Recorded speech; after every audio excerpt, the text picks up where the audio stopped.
22 kilos na karning manok ang niluto namin ngayong araw para gawing tinola at eto nga ay para sa hapunan ng mga nagsi-evacuate dito sa aming barangay dahil sa grabing ulan at baha.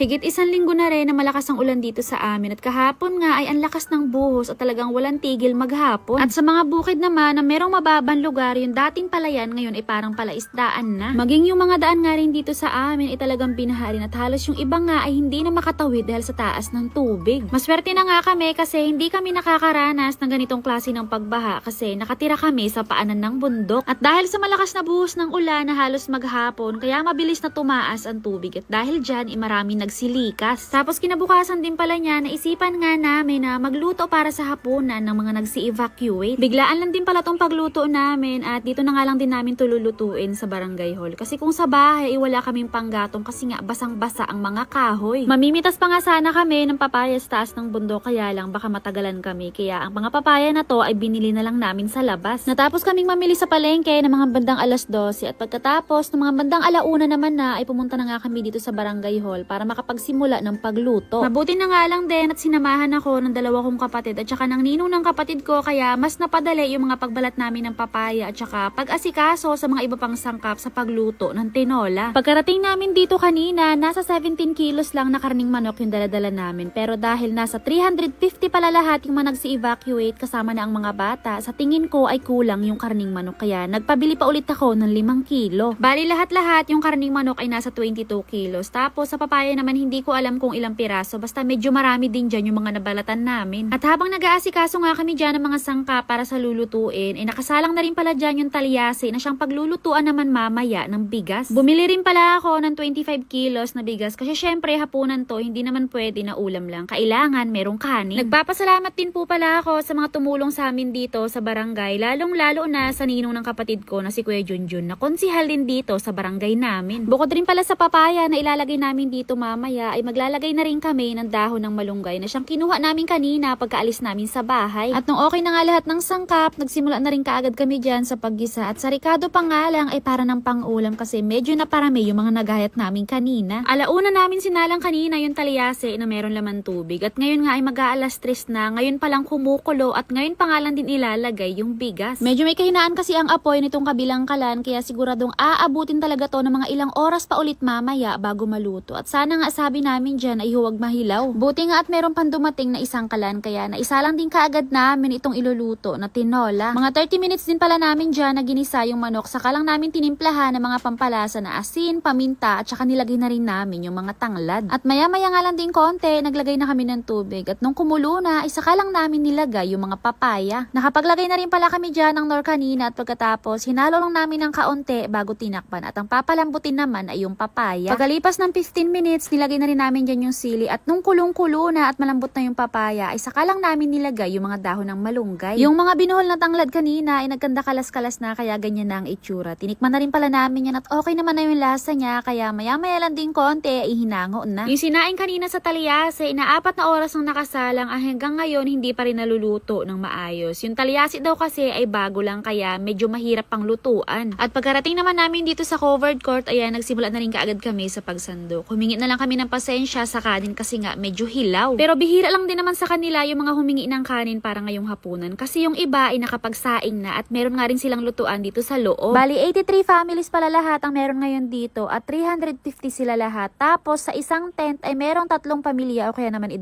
pamilya. Hindi na rin pala kami nagdala dyan ng mga paper plate, ng mga baso at saka ng mga kutsara kasi meron naman silang mga baon-baon dito. At nakakatuwa kasi yung niluto namin na ulam ay hindi kinulang at yung iba nga dyan iumulit pa. So yun lang naman for today's video. Thank you for watching!